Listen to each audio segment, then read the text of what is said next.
जय श्री कृष्णा। आज हम दूसरे अध्याय संख्या योग के 5वें श्लोक की व्याख्या पढ़ रहे हैं। अगर वीडियो अच्छी लगे तो वीडियो को लाइक करें और चैनल को सब्सक्राइब करें। व्याख्या। इस श्लोक से ऐसा प्रतीत होता है कि दूसरे तीसरे श्लोक में भगवान के कहे हुए वचन अब अर्जुन के भीतर असर कर रहे हैं। इससे अर्जुन के मन में यह विचार आ रहा है कि भीष्म, द्रोण आदि गुरुजनों को मारना धर्म युक्त नहीं है। ऐसा जानते हुए भी भगवान मुझे बिना किसी संदेह के युद्ध के लिए आज्ञा दे रहे हैं, तो कहीं न कहीं मेरी समझ में ही गलती है। इसलिए अर्जुन अब पूर्व श्लोक की तरह उत्तेजित होकर बोलते हैं, प्रत्युत कुछ ढिलाई से बोलते हैं।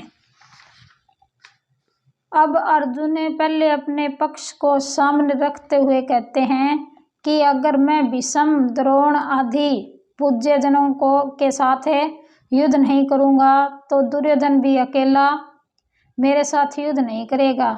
इस तरह युद्ध न होने से मेरे को राज्य नहीं मिलेगा, जिससे मेरे को दुख पाना पड़ेगा। मेरा जीवन निर्वाह भी कठिनता से होगा। यहाँ तक कि क्षत्रिय के लिए निषिद्ध जो भिक्षावृत्ति है उसको भी जीवन निर्वाह के लिए ग्रहण करना पड़ सकता है, परंतु गुरुजनों को मारने की अपेक्षा मैं उस कष्टदायक भिक्षावृत्ति को भी ग्रहण करना श्रेष्ठ मानता हूँ। यह लोक के कहने का तात्पर्य है कि यद्यपि भिक्षा मांगकर खाने से इस संसार में मेरा अपमान तिरस्कार होगा और लोग मेरी निंदा करेंगे, तथापि गुरुजनों को मारने की ये अपेक्षा भिक्षा मांगना श्रेष्ठ है। अपि कहने का तात्पर्य है कि मेरे लिए गुरुजनों को मारना भी निषिद्ध है और भिक्षा मांगना भी निषिद्ध है, परंतु इन दोनों में भी गुरुजनों को मारना मुझे अधिक निषिद्ध दिखता है। अब अर्जुन भगवान के वचनों की तरफ दृष्टि करते हुए कहते हैं कि अगर मैं आपकी आज्ञा के अनुसार युद्ध करूं तो युद्ध में गुरुजनों की हत्या के परिणाम में मैं उनके खून से सने हुए और जिनमें धन आदि की कामना ही मुख्य है ऐसे भोगों को ही तो भोगूंगा। मेरे को भोग ही तो मिलेंगे। उन भोगों के मिलने से मुक्ति थोड़े ही होगी, शांति थोड़े ही मिलेगी। यहाँ यह प्रश्न हो सकता है कि भीष्म, द्रोण आदि गुरुजन धन के द्वारा ही कौरवों से बंधे थे, अतः यहाँ अर्थ कामन पद को गुरुवन पद का विशेषण मान लिया जाए तो क्या आपत्ति है। इसका उत्तर यह है कि अर्थ की कामना वाले गुरुजन ऐसा अर्थ करना उचित नहीं है, कारण कि पितामह भीष्म, आचार्य, द्रोण आदि गुरुजन धन की कामना वाले नहीं थे। वे तो दुर्योधन के वृत्ति भोगी थे, उन्होंने दुर्योधन का अन्न खाया था, अतः युद्ध के समय दुर्योधन का साथ छोड़ना कर्तव्य न समझकर ही वे कौरवों के पक्ष में खड़े हुए थे। दूसरी बात, अर्जुन ने भीष्म, द्रोण आदि के लिए महानुभावन पद का प्रयोग किया है, अतः ऐसे श्रेष्ठ भाव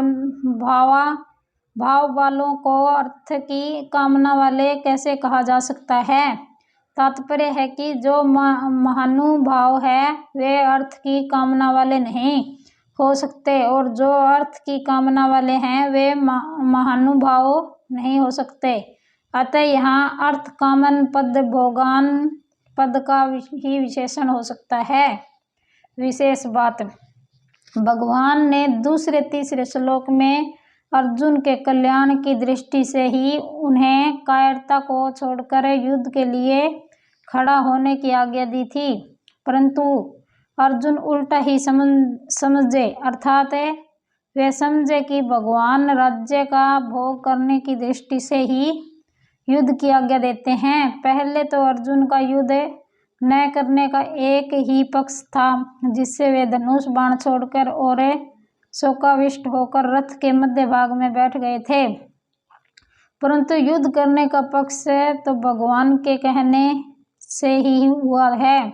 तात्पर्य है कि अर्जुन का भाव था कि हम लोग तो धर्म को जानते हैं पर दुर्योधन आदि धर्म को नहीं जानते, इसलिए वे धन राज्य आदि के लोभ से युद्ध करने के लिए तैयार खड़े हैं। अब वही बात अर्जुन यहाँ अपने लिए कहते हैं कि अगर मैं भी आपकी आज्ञा के अनुसार युद्ध करूं तो परिणाम में गुरुजनों के रक्त से सने हुए धन राज्य आदि को ही तो प्राप्त करूंगा। इस तरह अर्जुन को युद्ध करने में बुराई ही बुराई दिखाई दे रही है। जो बुराई बुराई के रूप में आती है उसको मिटाना बड़ा सुगम होता है, परंतु जो बुराई अच्छाई के रूप में आती है उसको मिटाना बड़ा कठिन होता है। जैसे सीता जी के सामने रावण और हनुमान जी के सामने कालनेमी राक्षस आए तो उनको सीता जी और हनुमान जी पहचान नहीं सके, क्योंकि उन दोनों का वेश साधुओं का था। अर्जुन की मान्यता में युद्ध रूप कर्तव्य कर्म करना बुराई है और युद्ध न करना भलाई है, अर्थात अर्जुन के मन में धर्म रूप भलाई के वेश में है, कर्तव्य त्याग रूप बुराई आई है। उनको कर्तव्य त्याग रूप बुराई बुराई के रूप में नहीं दिख रही, क्योंकि उनके भीतर शरीरों को लेकर मोह है। अतः इस बुराई को मिटाने में भगवान को भी बड़ा जोर पड़ रहा है और समय लग रहा है। आजकल समाज में एकता के बहाने वर्ण आश्रम की मर्यादा को मिटाने की कोशिशें की जा रही है, तो यह बुराई एकता रूप अच्छाई के वेश में आने से बुराई रूप से नहीं दिख रही। अतः वर्ण आश्रम की मर्यादा मिटने से परिणाम में लोगों का कितना पतन होगा, लोगों में कितना आसुर भाव आएगा, इस तरफ दृष्टि ही नहीं जाती। ऐसे ही धन के बहाने लोग झूठ कपट बेईमानी ठगी विश्वासघात आदि आदि दोषों को भी दोष रूप से नहीं जानते। यहाँ अर्जुन में धर्म के रूप में बुराई आई है कि हम भीष्म द्रोण आदि महानुभावों को कैसे मार सकते हैं, क्योंकि हम धर्म को जानने वाले हैं। तात्पर्य है कि अर्जुन ने जिसको अच्छाई माना है वह वास्तव में बुराई ही है, परंतु उसमें मान्यता अच्छाई की होने से वह बुराई रूप से नहीं दिख रही। परिशिष्ट भाव महानुभावन भीष्म द्रोण आदि गुरुजनों का अनुभव भीतर का भाव श्रेष्ठ है, शुद्ध है, क्योंकि युद्ध करते हुए भी उनमें पक्षपात नहीं है।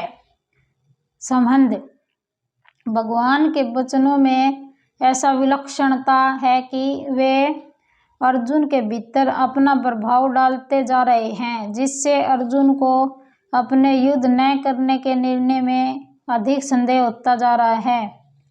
ऐसी अवस्था को प्राप्त हुए अर्जुन कहते हैं